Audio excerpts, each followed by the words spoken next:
নমস্কাৰ আপুনি চাই আছে বিগ ব্ৰেকিং মই জয়ন্ত মাধৱ গোস্বামী আজি দেশ জুৰি নষ্ট কৰা হ'ব 2416 কোটি টকাৰ ড্ৰাগছ দহন কাৰ্য ভাৰ্চুৱেলি প্ৰত্যক্ষ কৰিব গৃহমন্ত্ৰী অমিত শাহে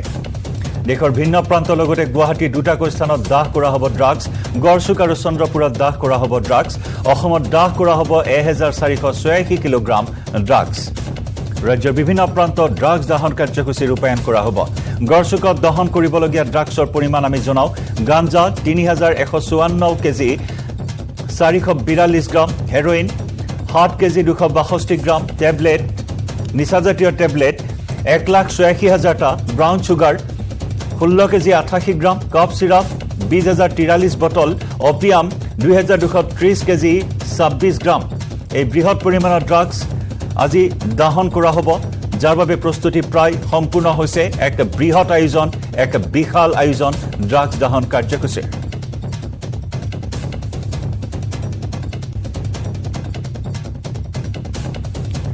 ৰাজ্যৰ বিভিন্ন প্ৰান্তত ড্ৰাগছ দহন কৰা হ'ব সমান্তৰালকৈ কাছাৰতো বৃহৎ পৰিমাণৰ নিচাজাতীয় দ্ৰব্য দহন কৰা হ'ব আমি প্ৰথমেই আমাৰ গুৱাহাটীৰ সাংবাদিক সতীৰ্থ সাংবাদিক উৎপল হালৰ সৈতে সংযুক্ত হৈছো এই মুহূৰ্তত বৰা গাঁৱত উপস্থিত আছে উৎপল কি আয়োজন এই মুহূৰ্তত কিমান সময়ত আৰম্ভ হ'ব ড্ৰাগছ দহন কাৰ্যসূচী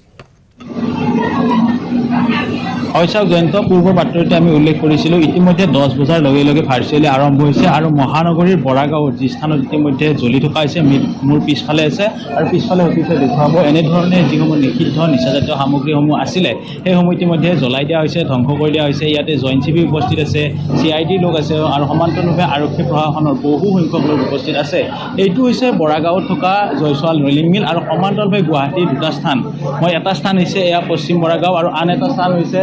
চন্দ্ৰপুৰৰ যি স্থান আছে গোবৰ্ধন অঞ্চল তাত জ্বলাই দিয়া হৈছে আৰু এই স্থানত আজিৰ তাৰিখত 3,160 গ্ৰাম 60 কেজি ক্ষমা কৰিব 3,160 কেজি গাঞ্জা জ্বলাই দিয়া হ'ব সমান্তৰালভাৱে 16 কেজিকৈ হেৰোইন 8 কেজিকৈ ব্ৰাউন চুগাৰ ইয়াতে জব্দ কৰিছিলে এই বিগত সময়ছোৱাত আৰু মই যিগৰাকী কেন্দ্ৰীয় গৃহমন্ত্ৰী আছে অমিত শ্বাহ ডাঙৰীয়াই এটা শ্লোগান দিছিলে যে 1 year 1 million এক বছৰত 1 মিলিয়ন সামগ্ৰী নিষিদ্ধ সামগ্ৰী জব্দ কৰিব লাগিব আৰু সেইসমূহ ধ্বংস কৰি দিয়া হ'ব এই মুহূৰ্তত যদি মই গোটেই কথাখিনি ক'বলৈ যাওঁ তেতিয়াহ'লে গুৱাহাটী মহানগৰীৰ অধীনত প্ৰতিখন থানাৰ কথা ক'ব লাগিব লতাশিল আৰক্ষী থানা যোৰাবাট আৰক্ষী থানা গড়চুক আৰক্ষী থানা বশিষ্ঠ আৰক্ষী থানা মালিগাঁও গৌচালা জালুকবাৰী আহিয়া লাগিলে আৰক্ষী থানাই হওক বা আৰক্ষী চকীয়ে হওক প্ৰত্যেকখন আৰক্ষী চকী আৰক্ষী থানাই বিগত সময়ছোৱাত যোৱা বছৰৰ পৰা এই বছৰলৈকে আজি তাৰিখলৈকে যিসমূহ নিষিদ্ধ নিচাজাতীয় সামগ্ৰী জব্দ কৰিছে সেয়া লাগিলে ইয়াবা টেবলেটেই হওক বা কৰেক্সে হওক নিষিদ্ধ ড্ৰাগছ হওক গাঞ্জা হওক সকলো আজি এই স্থানলৈকে অনা হৈছে আৰু গুৱাহাটী মহানগৰ যিহেতু সামগ্ৰী যথেষ্ট জব্দ কৰা হৈছিলে সেয়েহে দুটাকৈ স্থান তেখেতসকলে নিৰ্বাচন কৰিছিলে আৰু এই মুহূৰ্তত অতীত হৈ যিসমূহ উচ্চপদস্থ বিষয়া আছে সেইসমূহ দৃশ্যসমূহ দেখুৱাই আছে আৰু সমান্তৰালভাৱে দাহন কাৰ্যসূচী চলি আছে ইয়াতে যদি উল্লেখ কৰোঁ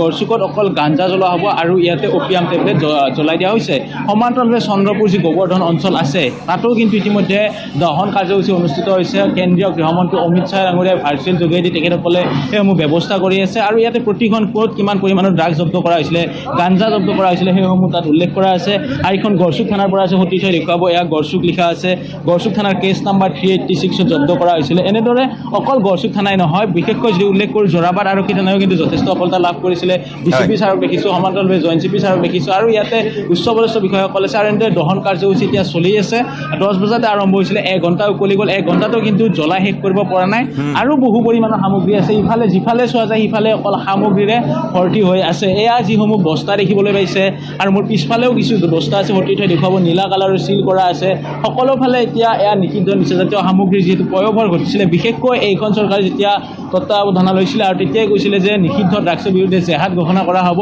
আৰু এক প্ৰকাৰ ড্ৰাগছৰ বিৰুদ্ধে জেহাদ ঘোষণা কৰিছিলে আৰু এয়া হৈছে বশিষ্ঠ আৰক্ষী থানাৰ পৰা অহা প্ৰায় 7,000 ওজনৰ নিষিদ্ধ গাঞ্জা আৰু ইয়াতে 7,000 কেজি গাঞ্জা আছিলে তেখেতসকলে যোৰাবাট আৰক্ষী থানা আৰু যি বশিষ্ঠ আৰক্ষী থানা আছিলে বৃহৎ সফলতা লাভ কৰিছিলে তেখেতসকলে অভিযান চলাই নিশ্চয় বৃহৎ পৰিমাণৰ গাঞ্জা ড্ৰাগছ নিচাজাতীয় সামগ্ৰী ইয়াকে প্ৰমাণ কৰিছে যে ড্ৰাগছে কেনেদৰে চানি ধৰিছে সমাজ যুৱ সমাজক কেনেদৰে বিপথে পৰিচালিত কৰিছে এই দৃশ্যত যেন তাৰেই এই মুহূৰ্তত প্ৰমাণ কৰিছে উৎপল অনাগত সময়ত আৰু কেনেকুৱা ধৰণৰ পদক্ষেপ গ্ৰহণ কৰিব যদি আৰক্ষী বিষয়া আছে জইণ্ট CP গৰাকীৰ নেতৃত্বত বহুত ড্ৰাগছ বিৰোধী অভিযান চলোৱা হৈছিল বিগত সময়ছোৱাত বহুত ড্ৰাগছ জব্দ কৰা হৈছিল গতিকে অনাগত সময়ত আৰু কেনেকুৱা ধৰণৰ কঠোৰ ব্যৱস্থা গ্ৰহণ কৰিব ড্ৰাগছৰ বেহাৰ বিৰুদ্ধে হয় চাওক, পোনে পোনে আমি জইণ্ট চি পিগৰাকীৰ পৰা সেই কথা জানিবলৈ চেষ্টা কৰিম, যিহেতু তেখেতে ইতিমধ্যে মন্তব্য প্ৰদান আৰু কি কি ডিসপোজ কৰিছে? গাঞ্জা প্লাস সিগাৰেট ইয়াত এটা দুটা জায়গাত এতিয়া চলি আছে। ইয়াত আছে আৰু প্ৰাগজ্যোতিষপুৰ থানা এৰিয়াত আৰু এটা ডিসপোজৰ তাত চলি আছে প্ৰক্ৰিয়া। ব্ৰাউন সুগাৰ বা যিবোৰ হেৰইন এইবোৰ গোটেই তাত আছে, প্ৰাগজ্যোতিষপুৰ তাতে চলি আছে। এইবোৰ অপাৰেশ্যন কৰাৰ কাৰণে আচলতে ড্ৰাগ পেডাৰ্ছ বিভিন্ন সময়ত গ্ৰেপ্তাৰ কৰিছে, ড্ৰাগ মাফিয়া গ্ৰেপ্তাৰ কৰিছে, গতিকে তাৰ কাৰণে আমাৰ ইয়াত ইনফ্লুৱেঞ্চ কিমান কমিছে বুলি ভাবে গুৱাহাটীৰ ভিতৰত? ডাইৰেক্টলি ইয়াত আমি ষ্টেটিষ্টিকেলি ক'ব নোৱাৰোঁ, বাট আপুনি গম পাব পাৰে কি ফাৰ্ষ্ট অফ অল যিটো ৰেট আছে, रेट बढ़ गया है। जब भी किसी कॉन्ट्राबैंड या जब भी गांजा या किसी भी ड्रग का रेट बढ़ता है तर दुटा वस्तू আছে আৰু डिमांड जेत्या सप्लाई जेत्या कमी से तेत्या रेट बढ़ी है। सो बढ़ने वाले rate is a signal sign कि उस पर एक्शन काफ़ी हो रहा है एंड ये एक्शन कंटिन्यू रहेगा। हम यहाँ सेटिस्फाई हो নোৱাৰে, इसमें हम रुक नहीं सकते हैं, ना हम सेटिस्फेक्शन ले सकते हैं। ये हमें कंटिन्यू करना पड़ेगा, प्रेशर कंटिन्यू देना पड़ेगा, तभी जाके ये हम कमा सकते हैं। अच्छा, ইয়াক যিহেতুকে আমাৰ এটা সেফ ৰুট হয়, এণ্ট্ৰি বা হেৰি ৰুট কৰি পৰে আমাৰ পৰে গুৱাহাটী আমাৰ যোনটো কৰিডৰ হৈ পৰে, গতিকে বিভিন্ন সময়ত যিবোৰ ট্ৰাক বা যিটো নৰ্মেল প্ৰচেছত লৈ আনে বিভিন্ন সময়ত ধৰিছে, জব্দ কৰিছে, তেনে সেইবোৰ প্ৰচেছত এতিয়া অকণ তেওঁলোকৰ মানে স্মাগলিং বা ৱে প্ৰচেছ অলপ সলনি কৰিছে নেকি, বা কি ধৰণে লৈ এতিয়া মানে স্মাগল? এইটো কণ্টিনিউ প্ৰচেছ আছে कि हमें जेतिया फर्स्ट मॉडस ऑपरेंडी আছে, एक मॉडस ऑपरेंडी हम पकड़ेंगे, उसके ऊपर एक्शन लेंगे। Now they try to keep changing that modus operandi, बेलेग बेलेग धोरणे यूज करी ट्राई करी থাকে कि केने धोरणे কি ধৰণে এইবোৰ ফিজ কৰা আছে, ক'ত ক'ত পাইছিলে, কোন কোন জায়গাত? ইয়াত तो हमार मोर देन 30-35 केसेस यात আছে। तो कोई एक सिस्टम हम नहीं बता सकते, जैसे कुछ केसेस में ट्रक में पकड़ा जाता है, ट्रक में एक सीक्रेट कंपार्टमेंट बना के उसमें वो ड्रग्स या गांजा रखा जाता है। कभी कभार किसी एक गाड़ी में रखा जाता है, किसी जहाँ आप यहाँ देख सकते हैं यहाँ कुछ ड्रम है, ड्रम में ले आते हैं। तो अलग अलग सप्लाई में मॉडस ऑपरेंडी बेलेग बेलेग तक तो थाके। तो जैसे कोई ट्रक में आता है, कोई छोटी क्वांटिटी में होता है, कोई कमर्शियल क्वांटिटी में होता है। तो depending on every case is different, हर केस का डिफरेंट मेथड होता है, कोई एक स्टैंडर्ड उसका मेथड नहीं है, but we are at it. हम उसको ट्राई करते हैं क्योंकि हमारे पास में भी हमारा जो सेल होता है वो हम चेकआउट करते रहते हैं कि क्या नई मॉडस ऑपरेंडी आ रहे हैं, हमारे सोर्सेस रहते हैं। जैसे जो केसेस पकड़े गए हैं उनका भी हम एनालिसिस करते हैं कि कौन से नई मॉडस ऑपरेंडी ये लोग ट्राई कर रहे हैं। This is a continuous game, वो चलता रहेगा।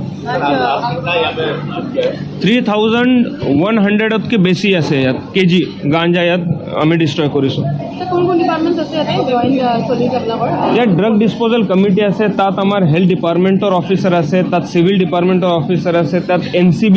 অফিচাৰ আছে, পুলিচৰ অফিচাৰ তো আছেই আছে। সেই গোটেই ডিপাৰ্টমেণ্ট মিলি আমাৰ ড্ৰাগ ডিছপ'জেল কমিটি আছে, ড্ৰাগ ডিছপ'জেল কমিটি মিলি আমি এইটো ডিষ্ট্ৰয় কৰি আছোঁ।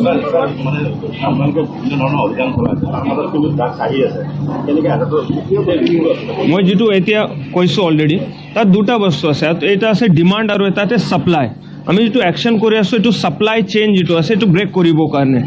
বাট আমি ডিমাণ্ডৰ ওপৰতে আমি এটা এট দ্য সেম টাইম কাম কৰি আছোঁ। ডিমাণ্ড মানে আমাৰ যিমান ষ্টুডেণ্ট আছে, আমাৰ যিমান চিটিজেন আছে, তেখেতৰ ভিতৰত আমি अवेयरनेस কৰিব লাগিব कि ये ड्रग्स किस तरीके से ख़राब है, किसी भी एंगल से ड्रग लेना ख़राब है। तो जब हम सोसाइटी में अवेयरनेस करेंगे तब डिमांड कम होगा। तो हमें दोनों जगह से काम करना पड़ेगा, डिमांड पर भी एंड सप्लाई पर भी। ये बस लोकल लेवल का फेनोमेना नहीं, ये आप देखेंगे कि पूरे वर्ल्ड लेवल पे चल रहा रहता है। तो इसके ऊपर हमने स्टेप बाय स्टेप एक्शन लेना ज़रूरी होता है। ये जो चला है यहाँ पर वो कितने दिन का last one year almost last 1 year।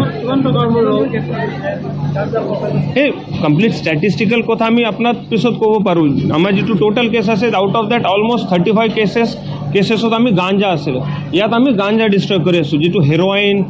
Brown sugar আৰু বেলেগ ড্ৰাগ আছে সেইটো আমি বেলেগ জেগাত প্ৰাগজ্যোতিষপুৰতে এতিয়া চাইমালটেনিয়াছলি তাত হৈ আছে। 2000+ কেজি তাত আমি ধৰিছিলোঁ। ट्रांसपोर्ट रूट है, आपके जितना कम्युनिकेशन रहेगा उसी का ट्राई करने का वो कोशिश करते हैं कि उसी रोड से ले जाए, उसी के दौरान ऑपरेशन में वो पकड़े जाते हैं। কিমান মূল্য হ'ব এইখিনি আছিলে জইন চিপি গৰাকীৰ মন্তব্য ইতিমধ্যে তেখেতে উল্লেখ কৰিছে লাগিব তাত আপোনাক ডাইৰেক্টলি এনেকৈ ঘপককৈ আমি ডাইৰেক্টলি কিবা কিবি নম্বৰ ক'ব নোৱাৰে না তাত আমি প্ৰত্যেক গাঞ্জাৰ মানে চেম্পল বেলেগ বেলেগ কোৱালিটিৰ আছে ডিপেণ্ডিং অন কোৱালিটি নিশ্চয় উৎপল আৰক্ষী এই মুহূৰ্তত যথেষ্ট তৎপৰ হৈ আছে যথেষ্ট কঠোৰ হৈছে আৰু বিশেষকৈ ছাপ্লাই চেইন ড্ৰাগছৰ ছাপ্লাই চেইন ব্ৰেক কৰিবৰ বাবে এই মুহূৰ্তত আৰক্ষী অভিযান চলাই থকাৰ কথা উল্লেখ কৰিছে গতিকে অনাগত সময়ত লক্ষণীয় হ'ব ড্ৰাগছৰ ঘাটি ড্ৰাগছৰ বেহা সম্পূৰ্ণৰূপে উৎখাত কৰিবলৈ অসম আৰক্ষীয়ে আৰু কি ভূমিকা গ্ৰহণ কৰে हमसे जितना एक्शन होगा हम कंटिन्यू करते ही रहेंगे हम उनको किसी भी तरीके से काम करने नहीं देंगे क्योंकि ये हमारे लिए बहुत इंपॉर्टेंट काम है हमारी सोसाइटी हमारी नेक्स्ट जनरेशन का जो फ्यूचर है वो इसके ऊपर डिपेंडेंट है तो मैं सभी जितने भी हमारे सिटीजन हैं जिमान हमारे राइस सस्ता का मैं आह्वान करी सर कि जितना भी आपके पास जो भी इन्फॉर्मेशन आता है आपके नज़दीक के एरिया में कोई अगर इस टाइप का इन्फॉर्मेशन है आमार ड्रग लाइन आसे ड्रग लाइन उपरत अपनी हेल्पलाइनत कॉल करी आमाक पीसीआर आसे प्लस सेवा सेतु पोर्टल आसे तात अपनी कॉन्फिडेंशियली इन्फॉर्मेशन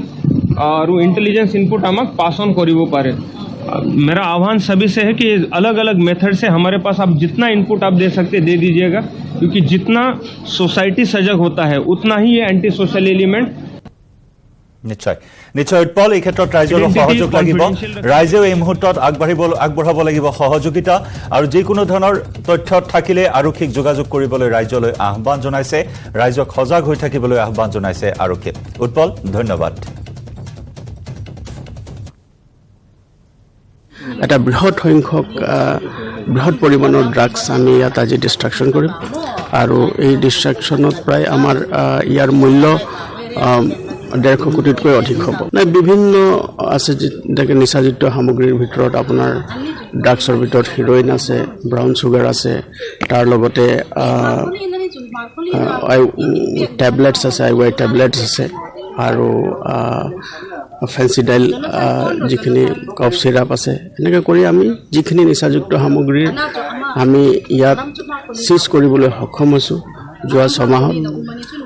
সেইবিলাকক আমি আজি দহন কাৰ্যসূচী